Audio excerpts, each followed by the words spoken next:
Coucou, j'espère que vous allez bien. Donc, je voulais changer un petit peu d'atmosphère, etc. Là, franchement, je suis en pyjama, j'ai mon petit truc pilou, tout rose machin. Vraiment, c'est sans prise de tête. Je vous l'avais dit d'ailleurs que ça allait être beaucoup plus naturel, mais aujourd'hui, on va parler de quelque chose de sérieux, qui sont l'angoisse, mes crises d'angoisse.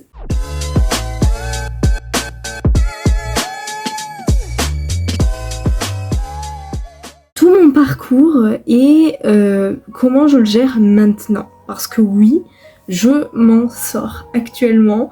J'arrive à trouver des petits trucs, j'arrive à vivre en fait avec.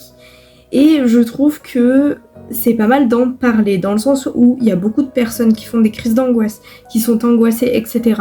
Et en fait, généralement, on voit le quotidien d'une personne angoissée ou à la limite les crises d'angoisse sur les réseaux sociaux, mais on voit pas assez, je trouve, les personnes qui s'en sortent. Et j'avais envie de parler de moi, de mon vécu, parce que récemment j'ai reçu un message et tout d'une amie me disant qu'elle faisait des crises d'angoisse, que c'était la première fois, qu'elle savait pas comment gérer, pourquoi c'est arrivé maintenant, etc.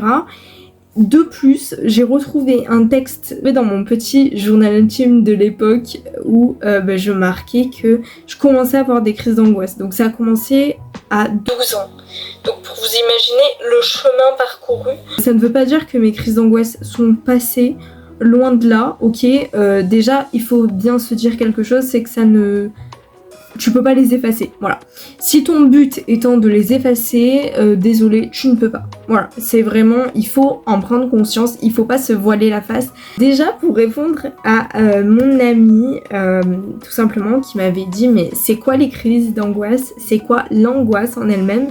Donc, en fait, c'est un trouble psychique par la crainte du danger. Donc ça peut être le danger extérieur, la crainte de la mort, ça peut être la crainte de la maladie, il y a diverses choses, mais vraiment la crainte du danger, en fait, tout régit d'une peur, et je ne vous apprends rien, l'être humain a peur, voilà. Donc, moi ça s'est réellement déclenché au niveau de l'angoisse, hein, parce qu'il faut bien dissocier quand même le stress de l'angoisse et des crises d'angoisse, parce qu'en fait le stress c'est normal, c'est logique, c'est vraiment quelque chose qui nous permet de vivre. En fait, ça stimule une partie de notre cerveau et ça ne la gâche pas. Voilà, c'est normal d'avoir des coups de stress par moment, ok? Mais l'angoisse, c'est un cran au-dessus, et les crises d'angoisse, c'est encore un cran au-dessus. Voilà. Moi, le début de mes angoisses a vraiment commencé par rapport à mon opération que j'ai eue. Donc, pour vous résumer la situation, en gros, il fallait obligatoirement que je me fasse opérer, sinon je finissais dans un fauteuil roulant, donc c'était pas le but. Du coup, mes parents ont pris la décision de me faire opérer. Moi, j'étais d'accord, entre guillemets, mais je l'ai mal vécu. Pourquoi je l'ai mal vécu? Parce que c'est quelque chose que j'avais depuis que j'étais toute petite, en fait. Mon handicap, entre guillemets, c'est une parcelle de ma propre personnalité, ça fait partie de moi. Et c'est vrai que quand je me suis fait opérer, en fait, j'avais l'impression que j'allais perdre une partie de mon identité. C'est pas des paroles en l'air, c'est pas juste pour attiser l'intérêt, c'est vraiment réel. Avec le recul, j'ai compris que je l'avais très mal vécu. Pour autant, c'était nécessaire, j'allais pas finir en fauteuil roulant, mais voilà, je l'ai mal vécu psychologiquement. En fait, mon cerveau, au réveil de l'opération, mon cerveau avait entre guillemets changé. Quand je dis changer, c'est que je suis devenue entre guillemets une autre personne. J'avais eu une autre personnalité en plus de celle de base. Et là, vous allez me dire, mais comment ça du coup? En gros, avant mon opération, j'étais une personne très joyeuse, qui quand même était assez relax. Je dis pas que j'avais pas des périodes de stress, mais c'était pas de l'angoisse, ni à un cran au-dessus, disons. Et vraiment, quand je me suis fait opérer, c'est là où tout a basculé. J'ai perdu ma confiance en moi, j'avais plus vraiment confiance en moi, je savais même plus quel était mon but dans la vie. Clairement, hein, pourtant j'avais que, à cette époque-là, j'avais 11 ans, il me semble.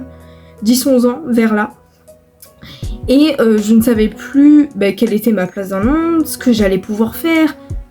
Bref, ça a vraiment chamboulé ma vie à un point mais inimaginable, dans le sens où j'ai commencé vraiment à me soucier davantage de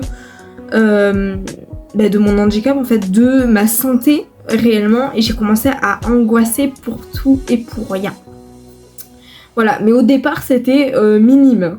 D'ailleurs, je vois encore mon père me dire oh mais arrête de stresser pour rien, mais c'est rien, arrête et tout. Enfin, ces remarques-là, ces phrases-là, je les ai eues de ma famille et je leur en veux pas du tout. Hein. Si vous passez par là, je vous aime énormément. C'est pas du tout une vidéo pour but de me venger ou je sais pas quoi, pas du tout.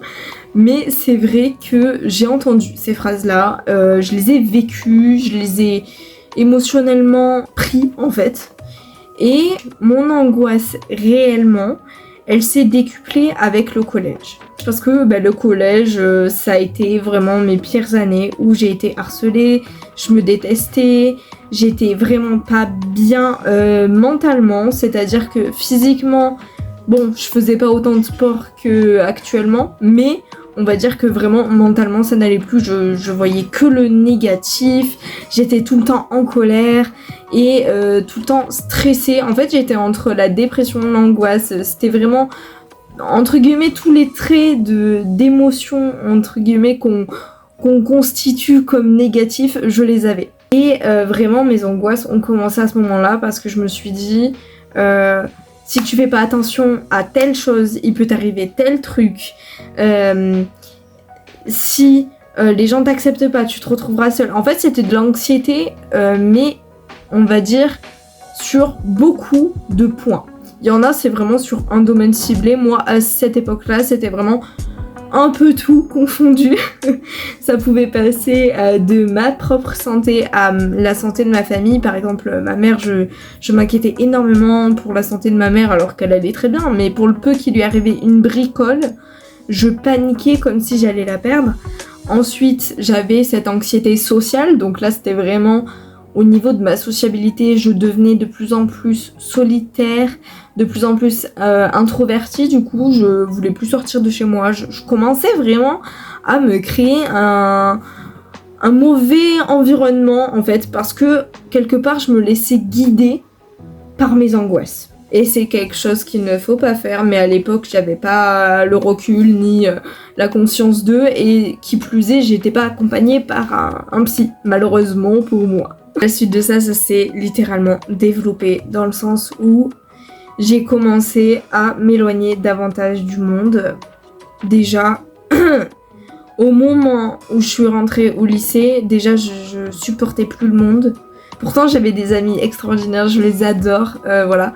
Mais c'est vrai que je vivais très très mal le fait d'être dans la foule, ça me stressait, ça me procurait du mal-être. Je devais entre guillemets me mettre en retrait, et si j'avais pas le choix d'être avec les autres finalement, vraiment émotionnellement c'était pas top, parce que je me faisais des scénarios dans ma tête, j'étais vraiment en angoisse totale, et j'avais fait du coup une phobie sociale, phobie scolaire, etc. mais due à mes angoisses. Je finissais par pleurer après les cours, j'en pouvais plus, j'étais dans un état, je voulais même plus aller en cours, je ne supportais même plus de sortir de chez moi. Vraiment, il y a eu toutes ces phases qui se sont agrandies, mais à un point inimaginable. Et à tel point qu'en fait, quand j'ai dû finalement faire mes études d'auxiliaire vétérinaire, entre guillemets, j'ai choisi de faire mes études en ligne. Parce que on m'avait quand même parlé que je pouvais faire mes études dans un internat. Donc c'est vrai qu'on trouvait tout le temps l'excuse de oui mais avec ton handicap ça va être un peu compliqué, etc. Sauf qu'en vrai, je sais avec le recul, j'aurais pu. Mais c'est vrai qu'à ce moment-là, mon seul objectif était de vivre avec moi-même. Je ne supportais plus les gens, je ne pouvais plus les voir, à tel point que même mes amis, je les voyais de moins en moins, j'ai commencé à être moins en moins présente, Bref, il y avait tout un tas de facteurs qui faisaient que je me construisais une bulle rien qu'à moi. C'est-à-dire que j'étais au centre de ma bulle et personne ne pouvait rentrer dans cette bulle. Même ma mère essayait tant bien que mal de me comprendre, d'essayer de canaliser en fait mes émotions, canaliser mon stress, mon anxiété, etc. Mais rien ne faisait. J'ai eu le déclic au niveau de mon anxiété quand j'ai fait ma première crise d'angoisse. C'est là où je me suis dit, ça devient entre guillemets grave. Vraiment dans ma tête, je me suis dit, c'est grave là, qu'est-ce qui t'arrive? Sur le moment, en plus de ça, donc c'était une crise d'angoisse par rapport à ma santé. Là vraiment, donc c'est après mes études, après tout, ok. Et j'ai commencé à me focaliser sur ma santé. Dès que j'avais un peu mal à la jambe, je stressais à mort, je me disais autant on va me la couper. Clairement, hein, c'était à ce point-là. Je me rendais folle du fait que j'arrivais pas à faire certains trucs. Mais quand je vous dis que je m'en rendais folle, c'est que je pleurais. Je pleurais en fait, je culpabilisais de moi-même. Clairement, je me qualifiais à ce moment-là comme folle. Voilà, j'avais l'impression d'être folle, alors que ce n'est pas du tout le cas, hein. C'est vraiment un trouble par rapport à tout ce que j'ai vécu et tout ce que vous avez vécu si vous êtes dans ce cas-là, voilà. Mais c'est vrai que quand t'as ta première crise d'angoisse, tu t'en souviens, mais vraiment tu t'en souviens. Moi je sais que c'était par rapport à mon handicap parce que j'avais mal à ma jambe et que je m'étais dit, ça y est, on va te la couper, il va y avoir un problème, tu vas finir à l'hosto, Bref, c'était ma première crise d'angoisse. Les autres crises d'angoisse ont été sur le fait que j'arrivais plus à tenir mes objectifs. Vraiment plus rien. Je n'arrivais plus à sortir de chez moi. Je repoussais même des rendez-vous avec des amis. Je n'arrivais même plus à tel point. Hein, je n'arrivais même plus à appeler. Clairement. Mais quand je vous dis même plus appeler, c'est que bon, des fois, même maintenant, j'aime pas appeler au téléphone, mais ce que je veux dire, c'est que vraiment, à ce moment-là, quand on me disait, il faut que t'appelles, t'es assez grande maintenant, il faut que t'appelles pour tes propres rendez-vous, etc., ce qui est logique, j'étais comme ça, je tremblais, j'avais des tremblements, et dans ma tête, vraiment, j'avais envie de pleurer, j'avais les larmes aux yeux, j'étais vraiment pas bien, donc... s'il vous plaît, les gens qui se moquent ou qui disent c'est rien, c'est des crises passagères, c'est juste des coups de mou. Non, c'est beaucoup plus amplifié que ça. Moi j'en avais marre et je me disais mais faut que ça parte, j'en peux plus, je veux les supprimer, je veux plus qu'elles soient là. Et en fait, le fait de vouloir les supprimer, le fait de vouloir à tout prix mettre plein d'actions, finalement... ça a perpétué et même ça a alimenté mes crises d'angoisse. Donc c'était encore pire que tout. Clairement, j'ai essayé la méditation, j'avais essayé des trucs d'hypnose, j'ai essayé d'écouter des podcasts, la lecture. J'ai tout essayé parce que je ne pouvais plus me voir en peinture dans cet état-là. Et c'est vraiment une grosse galère de s'en sortir, mais on s'en sort. On s'en sort du moment où on comprend que la crise d'angoisse n'est pas ton ennemi. Voilà, donc là maintenant, c'est maintenant mon ressenti à moi. Parce que là, on a fait tout la chronologie finalement de mes angoisses, de mon parcours, etc.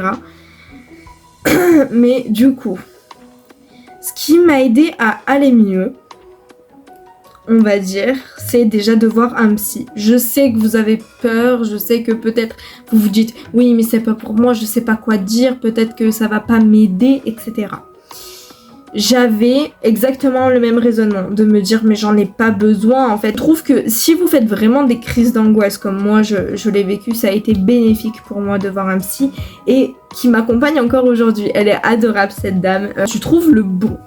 Vraiment, là, ça change la donne parce que la personne t'ouvre les yeux.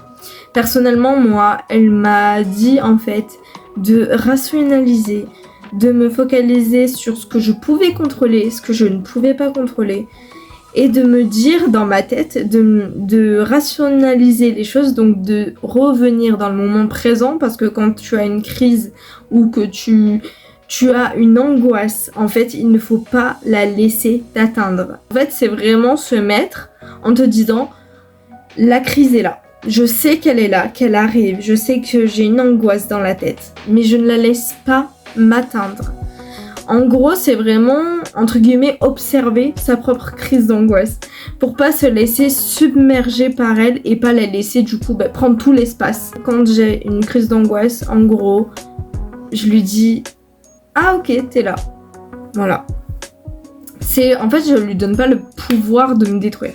Parce que vraiment, une crise d'angoisse, ça peut détruire ton mental dans le sens où ça peut te rendre très négatif, très colérique, très froide, distante, etc. Donc vraiment c'est propre à chacun, mais moi les exercices que par exemple elle m'a donné, c'est en fait de transformer déjà le négatif en positif. Ça m'a aidé parce que avec mes crises d'angoisse je devenais de plus en plus négative, donc il a fallu quand même remettre le positif au goût du jour. Et de plus, en fait, je tiens un journal vraiment où je marque toutes mes pensées négatives quand je vais avoir une angoisse ou même juste une pensée négative maintenant. C'est vraiment mon rituel, mais avant c'était par rapport vraiment à mes crises d'angoisse où j'écris ce qui m'arrive, ce que j'ai dans la tête et comment je le ressens dans mon corps. En fait, tu l'écris et juste après je me sentais mieux parce que je l'avais entre guillemets sorti de ma tête, même si c'était toujours là, c'était toujours en arrière-plan, mais c'était juste en arrière-plan. Ce n'était pas au premier plan de ma vie et je ne la laissais pas me commander. Voilà, j'espère que cette vidéo aura pu en aider certains. Je sais pas si j'ai été très claire, vraiment j'ai voulu juste parler de mon ressenti, de mon expérience à moi. N'hésitez pas également à me dire, vous, en fait, si vous êtes atteint d'angoisse, comment vous le vivez, quelles sont vos difficultés, etc. Peut-être que je pourrais vous aider. Je vous dis tout simplement à samedi. Passez une excellente semaine.